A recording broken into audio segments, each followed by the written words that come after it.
Hola Marca, buen día. Poquito más tarde hoy, 10:07 minutos de un lindo día en Buenos Aires.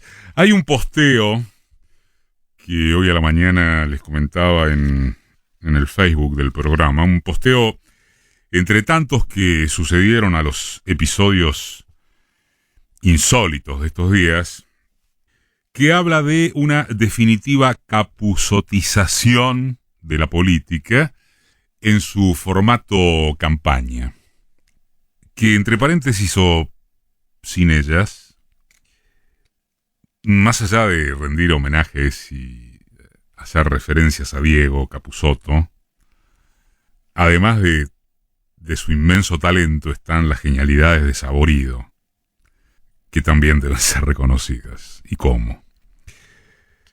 El comentario a que hice mención alude en verdad a Florencio Randazzo y su spot,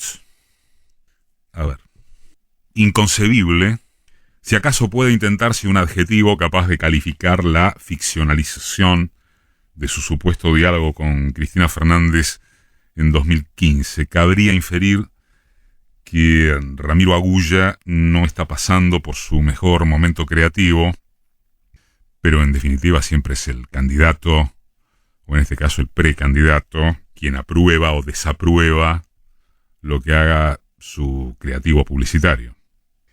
La referencia al crédito de Chivilcoy, sin embargo, podría abarcar el tono conjunto de la campaña y de los afanes opositores en particular, aunque con alguna aclaración que irá a líneas adelante en unos minutos, porque capuzotear todo, todo el sentido, nos parece que sería simplista e incorrecto o incompleto. En cantidad y calidad es objetivo, por completo objetivo, que la inmensa mayoría de las agresiones de campaña provienen del arco enfrentado al gobierno. Son datos, no son impresiones. Datos. Fíjense ustedes que incluso por parte de personalidades enfáticas del oficialismo, comenzando por la propia Cristina, no se registran ataques de virulencia. No hay. Más aún, ciertos cuestionamientos del flanco gubernamental se producen en su interior. Es el caso de la incomodísima situación que afronta Agustín Rossi, quien sufre la desprolijidad mediante la cual no pudo resolverse la interna santafesina, o peor, se resolvió a través de que queda pagando uno de los hombres más leales y capaces del frente de todos, como es el Chivo. Pueden comprenderse razones electorales estratégicas que hayan conducido hacia el respaldo oficial o cristinista a la nómina a los candidatos del gobernador Perotti.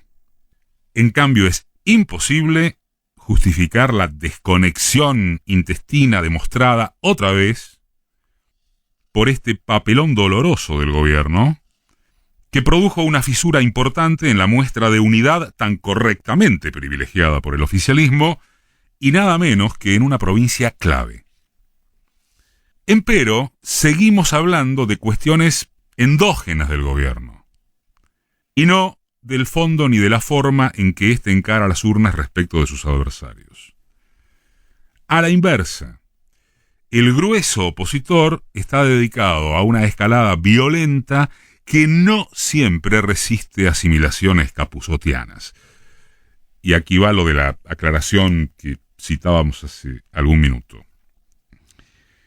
Para tomar un disparador, el más comentado, las bestialidades del cambiemita Fernando Iglesias, que mudó del gorilismo humorístico grasa a exabruptos detestables, interesan en tanto factor de representación genérico, no como solo indicativo de un personaje muy menor de la política argentina. ¿Representación de qué? ¿De misoginia extendida entre los oferentes electorales de la oposición? No. Es, primero, el sello de a qué deben entregar sus esfuerzos, al no haber manera, sencillamente porque no la tienen, de que brinden ideas, ni siquiera novedosas, apenas a secas, de proyectos más o menos estructurales. ¿El oficialismo sí tiene esas ideas? Pongamos la respuesta como dudosa. Hasta ahora, lo que se ha visto es que el gobierno supo pilotear defensivamente frente a una circunstancia mundial y local desconocida. Lo que es consiste en lo que está. Y lo que sería, a futuro de mediano plazo, está por verse si, en efecto, se retorna a alguna normalidad como la que ayer anunció el presidente. Modelo de país, tipo de producción, relaciones externas, acuerdo con acreedores en cuáles condiciones, etc. No es eso lo que anunció el presidente, sino lo que implica alguna normalidad de proyecto.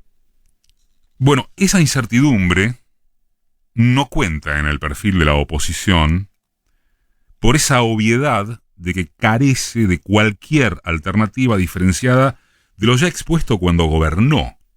Acá nomás, a la vuelta de la esquina.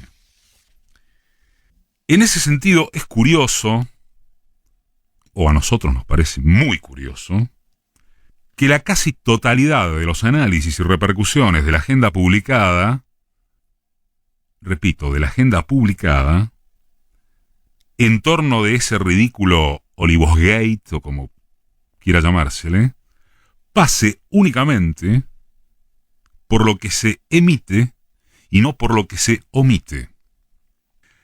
A lo sumo, alguna frivolidad pretenciosa lleva a que el bruto de Iglesias y su coequiper Waldorf en rigor se las arregló para desviar un eje que venía transitando por las peleas aparentemente virulentas entre radicales culposos y macristas asumidos. Y entonces se entró en una, para nosotros, dinámica entendible pero lamentable, por la que, sin perjuicio de la necesidad de condenar semejantes mostranzas de machismo asqueroso, el núcleo atiende provocaciones en vez de desnudar lo que se oculta tras ellas. Y el centro no es ni la misoginia, ni las berretadas, ni los prejuicios bien indicados. Es que esos recursos son para evitar otros debates y propuestas sobre economía, trabajo, empleo, inflación, poderes concentrados, corrupción también, pero no por nada los cambiemitas prefieren abordarla alrededor de quienes visitaron la quinta presidencial en cuarentena.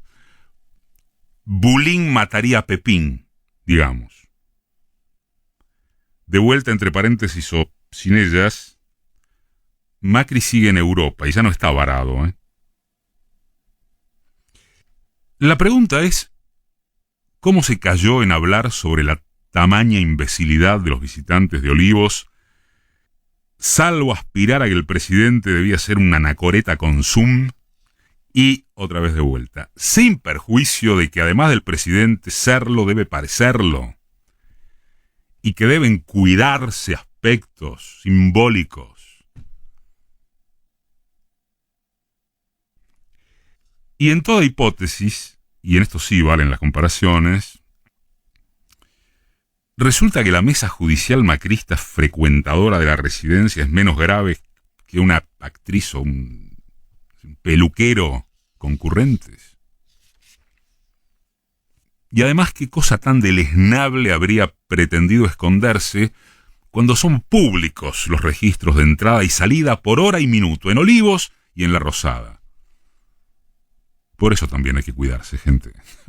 A ver. O la pregunta es cuánto de esto le importa mucho más a los medios que al común de la gente.